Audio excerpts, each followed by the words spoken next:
Good evening and welcome to our second episode on the P2 revision. I hope the first one was useful, where we managed to go through a couple of concepts. But today, the objective will be to look at a couple more. And let me start with limiting factor decisions, which will lead us from single limiting factors to multiple limiting factors and so on. Now, which is possible for a 25-mark question. Students will know that it was tested for a 10-mark question last exam diet. But a quick summary, okay, of what things should look like.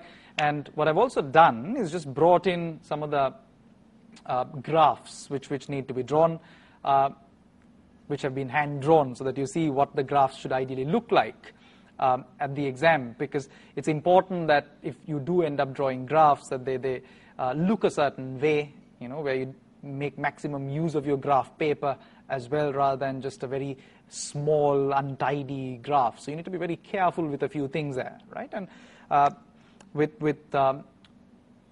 your limiting factor related questions, this can really be some bonus marks for you if you look at it very carefully, right? So the topic itself, limiting factor decisions, it's something that is looked at from the certificate level, where you have a situation where a company produces multiple products, right, and faces a shortage of resources. It could be a shortage of labor, it could be a shortage of material, could be machine capacity, could be any of these factors, or could be a combination. In fact, the very basics that's expected out of you would be a knowledge of dealing with a scenario where you have just one limiting factor. And that would be quite simple, where if you do have one limiting factor, you just make a decision based on maximizing contribution per limiting factor. You produce the products which give you the highest contribution per limiting factor. That's your decision-making criteria. Okay? And this should help you maximize your contribution, effectively profits. Right? So all you've got to do in exam questions is watch out for this. If the examiner has not mentioned use linear programming or graphical linear programming for that matter, if they've not mentioned it, chances are that the initial requirements just require calculations based on single limiting factor. So do a calculation to check to see how many limiting factors you actually have. If it is 1, calculate the contribution per limiting factor, rank it, come up with a production schedule based on that particular limiting factor. That's it. Right? So that's a single limiting factor. But what if you have multiple limiting factors? Right? If you focus on the slide, you'll see the very first one that we discussed, single limiting factors, and then this multiple limiting factor scenario. But if you are to use linear programming, especially graphical linear programming, this will be limited to a maximum of 2 products. Right? And the examiner is very, very specific, mentions use graphical linear programming. Okay? So if you have multiple limiting factors, we cannot go based on contribution per limiting factor as our decision-making criteria. Instead, we might have to draw a graph. Okay? We could solve it using simultaneous equations, but watch out for the word graphical. If it says graphical, you need to draw the graph. There's no other way out of it. Right? A third possible scenario that could be tested is where you have multiple limiting factors and more than 2 products. And they can't expect you to draw a graph for more than 2 products, because your products represent the axis, and you just have the x and the y axis. So if you've got 3 products, there's no way you can represent it on that graph. And that leads us to a technique which we refer to as simplex. And with simplex, you're not really required to do any calculations as such. You're not really required to form too many computations. It's just a matter of interpreting an output table that could be given to you by the examiner. Right? So questions that you could see at the exam could be a combination of simplex and even linear programming. Okay, so the focus will be on the last 2 points there, which is multiple limiting factors, use of linear programming, and of course simplex, because I believe that single limiting factors are fairly straightforward. So let's quickly look at how we would proceed with a question if we had multiple limiting factors and just 2 products. Okay, just looking at the slide, you'll notice these are the steps that we need to follow. Start off by establishing an objective function. So in very simple terms, calculate the contribution per unit of the 2 products that you have, right? And the objective is going to be to maximize the contribution that you earn from those 2 products, right? So you form an equation just based on the contribution per unit of the 2 products. Establish the constraints. So you're looking at coming up with constraints for each of your limiting factors. Now, this is something that students tend to ignore at this particular stage. Remember that not only are you going to come up with equations for your limiting factors in terms of resources, you also need to come up with equations for demand constraints. So it's not just resources, you're also looking at demand constraints. Maybe there's a maximum demand for the product, right? Ensure that is brought into the picture as well. So every single constraint that you put down, you are awarded credit for. So make sure that that is written down as well. Once you've got the constraints sorted out, we need to plot the constraints on a graph. Now do not plot any of the points on the graph until you've got 2 points for each line, right? You need to come up with 2 points for each constraint so that you can draw a straight line. Once you've solved these, got the 2 points, you can then decide on exactly what the maximum values are for each axis. Once you've sorted out the maximum values for each axis, you can then go ahead and draw your graph. So do not start on step 3 till you've actually solved each of the constraints. You've got the values for each of those constraints that you've established. Once you've done that, find the maximum values that you need for each axis, then start plotting your graph, right? So as long as you've got the 2 points, go ahead, plot your graph, and once you've plotted your graph, you can then also plot your objective function, which is plotting your very first step there, the objective function, on your graph, right? Based on your objective function, you could figure out your maximum output. So let's see how this actually works practically on a graph paper. So this is what a graph would possibly look like, and you'll notice I've tried to make maximum use, right, of the graph paper. I've tried to make maximum use. I've not drawn a very small graph. You'll notice on the x-axis I've used the complete width of the graph paper there. Y-axis, again, significant amount of the space has been utilized, and we start drawing each of those constraints on the graph paper. And I've labeled it as well, and you'll notice that I've got material A, I've got material B, and I've just picked this up from a past paper question. So just labeling all these different constraints there. There you go. You've got all that there. Once you've got all these constraints, you can now figure out that your output, right, needs to be within a certain region. Okay, there are certain regions within which you need to produce, and the last line that I've brought in, you'll notice from the previous graph to this one, is a line that represents the objective function. We call it an ISO contribution line.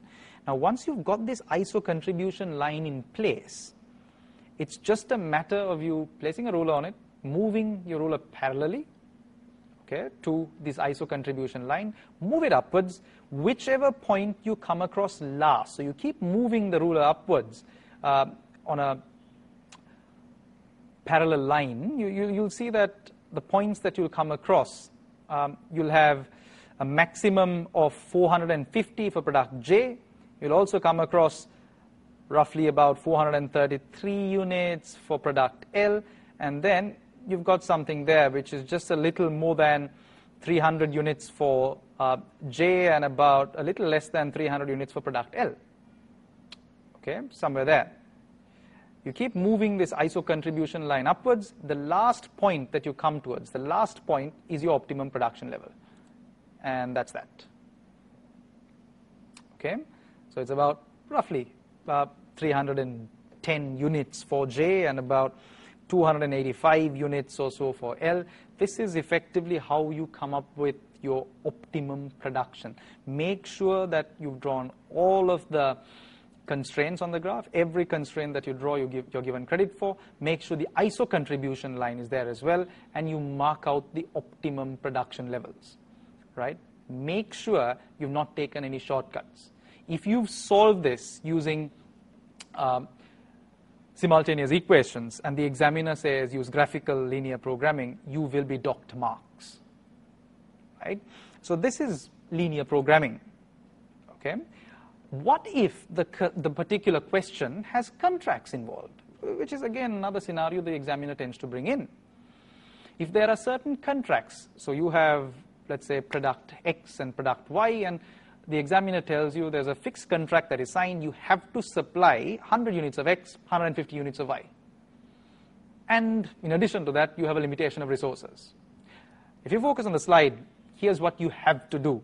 If the question involves a contract, prior to establishing the constraints, deduct resources required to satisfy the contract. Always make sure that the contract is satisfied, and you then draw your lines on the graph. You come up with the constraints all based on the resources left. So if I have 1,000 hours, labor hours, I've got a contract for product X, which takes 2 hours per unit. I set aside 200 hours for product X, the contract. I've got 800 hours left. The 800 is then used to form the equations, which will then be used to plot our lines on the graph. So the graphs effectively would be drawn based on, right, constraints developed after the contracts are satisfied. Okay, so if you're going with the assumption contracts are always satisfied unless something else is mentioned. Then establish the constraints based on the reduced resources. Okay, remember this.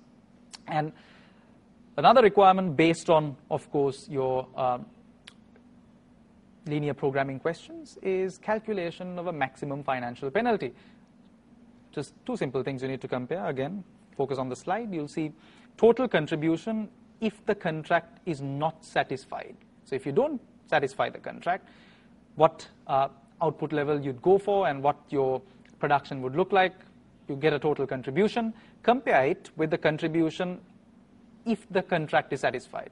Make a comparison. That difference should effectively give you the minimum financial penalty that would have to be charged for you to stick to the contract. Okay?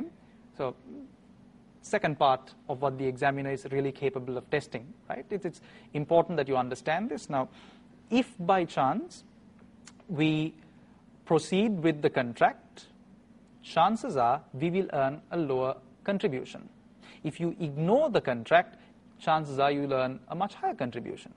So the difference between the two is effectively the financial penalty that the other party would have to make sure that we stick with the contract. Okay, this is also the maximum that we would be willing to pay in terms of a penalty, right? If the penalty is anything lower than this, we'd be very happy to just skip the contract. Okay, so that's linear programming for you. We'll take care of the last bit of limiting factor decisions, which is simplex, after a short break.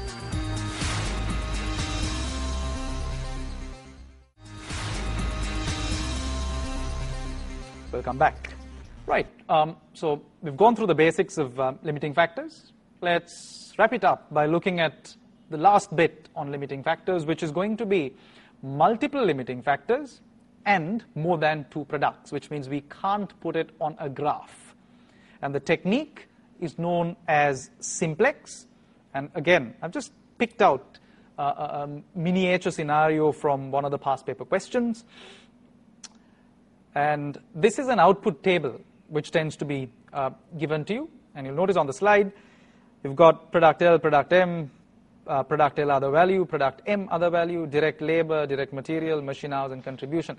It's up to us to actually explain what each of these values mean. Okay?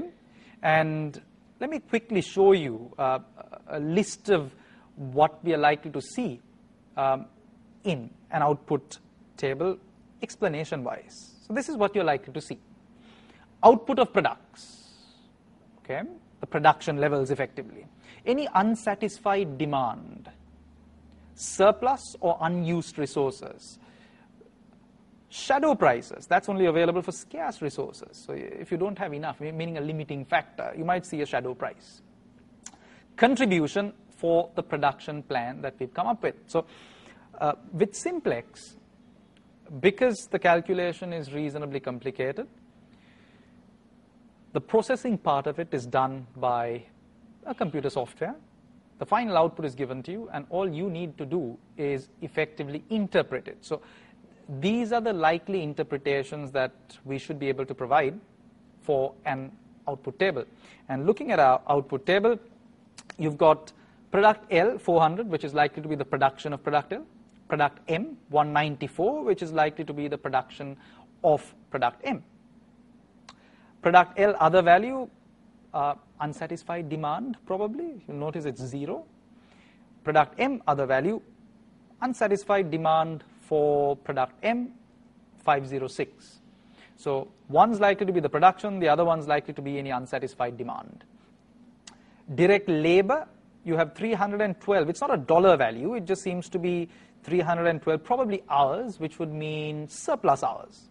It's not a scarce resource. You've got a surplus. Direct material, you've got it in dollar terms, which basically means it is likely to be a shadow price. Right? So what do we mean by this shadow price? Shadow price is the maximum extra you're willing to pay, right? In this case, per kilogram or per liter of material that is available. So it's the maximum extra you're willing to pay, right? In addition to what you're already paying, the maximum extra you're willing to pay for each unit of the limiting factor. And there's another way of interpreting the same thing. It is the extra contribution that can be earned from one extra unit of the limiting factor. Okay? 2 ways of interpreting it. In other words, if we had 1 extra kilogram of this direct material, we might be able to earn $1.22 extra contribution. Okay? Or, for example, if we're already paying a price of $7 per kilogram for this material, we might be willing to pay $1.22 extra, meaning $8.22 to purchase this material. Okay? Machine hours, again, doesn't seem to be a dollar value. It just seems to be in hours, which basically means that's the surplus hours we have available. It is not in shortage. And finally, contribution should be the contribution we earn for the production combination given to us of product L, 400, product M, 194. So this is effectively what you could get in terms of simplex, and it is not too much of a complicated scenario if the examiner does test it. Remember that this has not really been tested in May or November exam to date. So it is due. Okay, so let's move on. I'd like to take you through one more very important scenario. This is something that has not been tested in detail last time. So probably something that we need to just be a little careful with, right? Likely to be tested. Performance evaluation. Objective is to check on how well or how badly a company, a division, right, or individual companies within a group seem to be performing. Okay, will involve a few calculations, could involve a few discursive elements as well. So let's just look at it.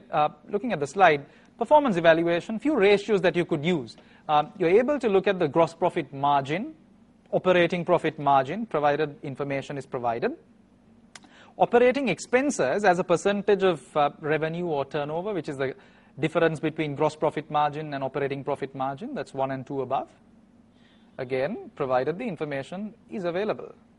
Now, sometimes at the exam, the examiner might give you information on depreciation, which would mean this second point that is available there, which is on the slide, operating expenses excluding depreciation. You could do a calculation where you take total operating expenses, remove the depreciation, and then look at the real operating expenses. Check to see whether that has increased or decreased.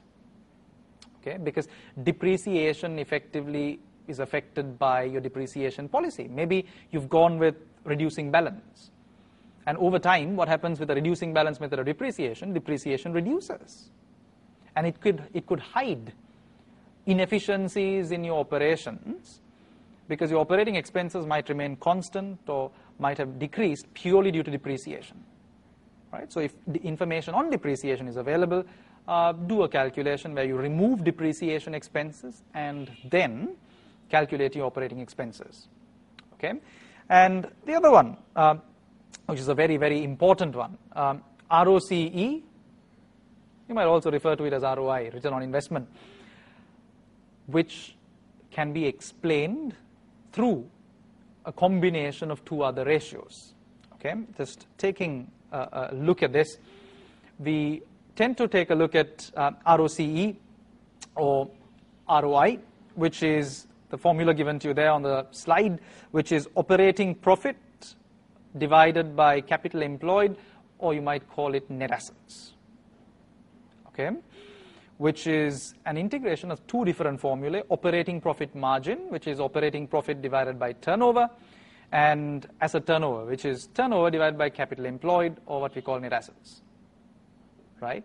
So every single time you do a calculation on ROCE or ROI, try to explain it using your operating profit margin and asset turnover, provided the information is available.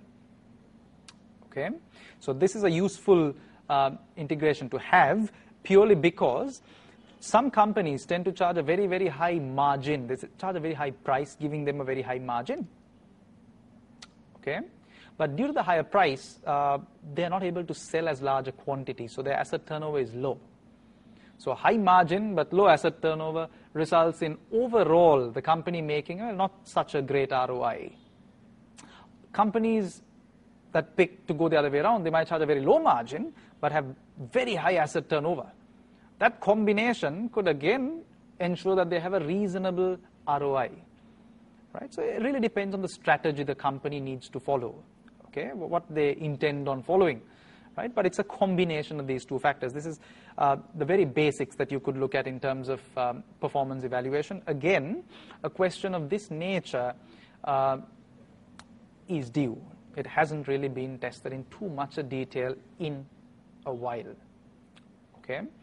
Now, we also need to look at things like other performance evaluation methods, which would be RI, residual income, right?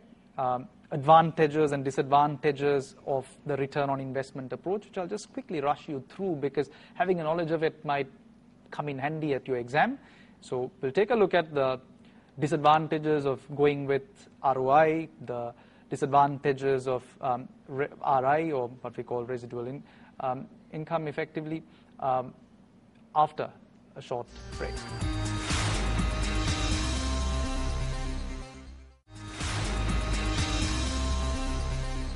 Welcome back.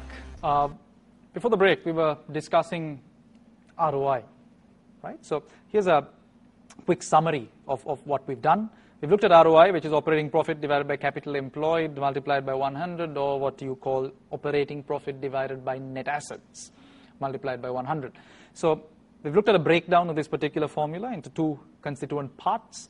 And the next measure which the examiner tends to look at is RI, which is operating profit minus a notional interest. The notional interest effectively is a net asset or capital employed multiplied by a cost of capital. Okay, but each of these techniques tend to have their pros and cons, right? If you focus on the slide, you'll notice disadvantages of ROI.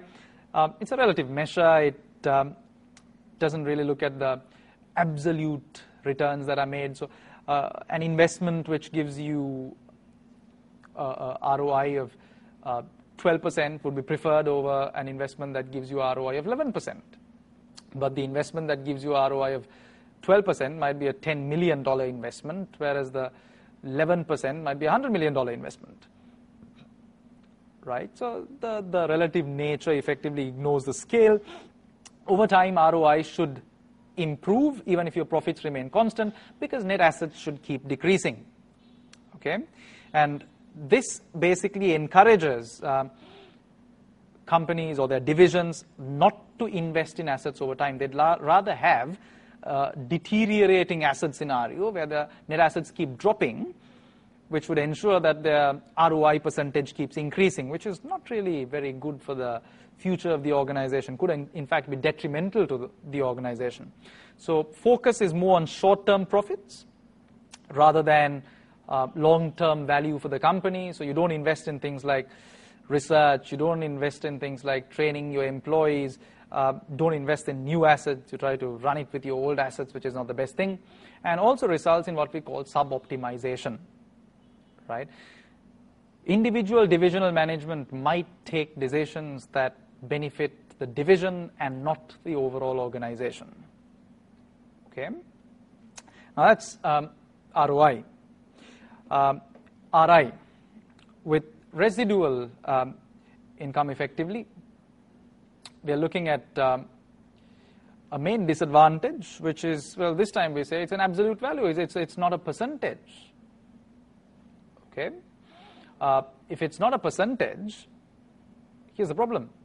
What if we've got two divisions to compare, and one division has 100 million worth of assets and they generate a profit based on that. The other one has assets worth 50 million.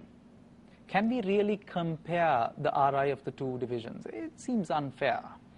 Maybe then a percentage-based approach might give us a better picture.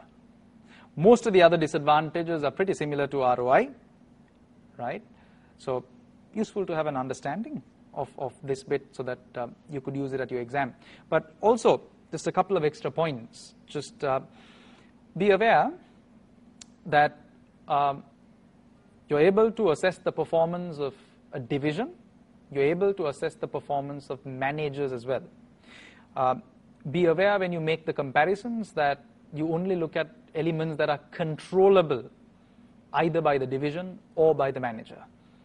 Do not factor in uncontrollable costs, because it would not be very fair to be assessing the performance based on controllable costs or uncontrollable factors to either the division or the manager. Okay, so that's performance evaluation in brief. Although we've just focused on the financial performance evaluation, but it's also important that you look at the non-financial aspects, right? The non-financial performance evaluation aspects are as important, if not even more important, because if you look at measures such as ROI, RI, they effectively let you know how well or how badly the division or the company is done at the end of a period, right? So effectively, they are what we call lagging indicators or post-mortem indicators. You get to know that the company's done badly or they've done well, and that's right at the end of the year. Okay? Whereas non-financial performance indicators, such as customer satisfaction, okay, such as looking at things like labor turnover, okay, number of new products that we've launched, our market share, tends to give us an indication of what to expect from the company in the future. So even before we've recorded our profits and done all these calculations of these different ratios, you know well in advance look, this is the direction the company is heading in. Because if you have customer satisfaction improving, you know the company is going to do well. If you know you've launched a lot of innovative products in the last few months, you know you're going to do well, right? If you know your labor turnover has reduced and employees are staying back, chances are your company is going to do better, right? These non-financial measures are what we call leading indicators or pre-mortem, right, indicators. And they add a lot more value to companies sometimes compared to, of course, the financial indicators. Now, it's a mix of all these indicators, that the financial, the non-financial elements, that would get revisited through the balanced scorecard, okay, developed by Norton and Kaplan. It's an important concept. It's something that, well, the examiner seems to like testing and picks a few industries. We've seen questions from hotels. We've seen questions involving airlines, right?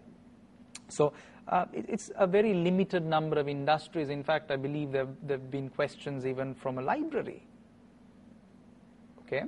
But it's a limited number of scenarios, and it's important that you do have a knowledge of the balanced scorecard. Please do a recap on the balanced scorecard, because it's, again, one of those topics that could be tested.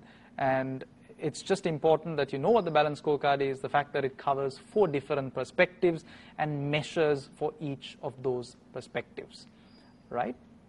Okay, let us move on. And the last possible aspect that I'd like to run through is transfer pricing. Okay? Now, transfer pricing effectively records or is in place to record the movement of goods between different companies or between divisions of the same company, right? So transfer pricing really serves quite a few purposes. If you focus on the slide, you'll see that it's the primary purpose is to record the transfer of goods or services between departments, divisions, or in other words, companies in a group, to ensure efficient allocation of resources, eliminate goal incongruence, motivate individual departmental managers, manage international taxation. Okay, a few different things that transfer prices should do. Okay, but now, when we set a transfer price, it's important that each of the divisional managers are kept motivated, right? It doesn't demotivate them. It does record this overall transfer of goods or services between these divisions, right? So the question that comes up is what is an ideal transfer price? There's a nice large range, okay? We'll look at that range. We'll also look at exactly international transfer pricing, okay? Right, so we've run through a few different topics that hopefully have helped you and should help you clear the exam this time. Before we wrap up, just a couple of very simple guidelines. When you do answer your theoretical questions, make sure that you've broken the theoretical questions down into individual components. If it's advantages, disadvantages, remember there are 2 requirements there. Always remember to start with a brief introduction. So if they're testing something along the lines of maybe participative budgeting, a couple of lines introduction on what participative budgeting is doesn't hurt. Make sure that your points go into different paragraphs, right? Do not bundle a whole list of points together. And focus on the verbs that are being tested. You know, if the verb that is being tested is explain, it's not going to be a very lengthy answer. Maybe a couple of lines would do for each point. If the verb is discuss, you need to write probably a paragraph for each point, right? So do focus on the verbs, do break the questions down so that you answer every single element of the question. All the very best for your forthcoming exams, and I hope that all of you are able to clear the P2 exam and that our revision helped you in some little way. Thank you.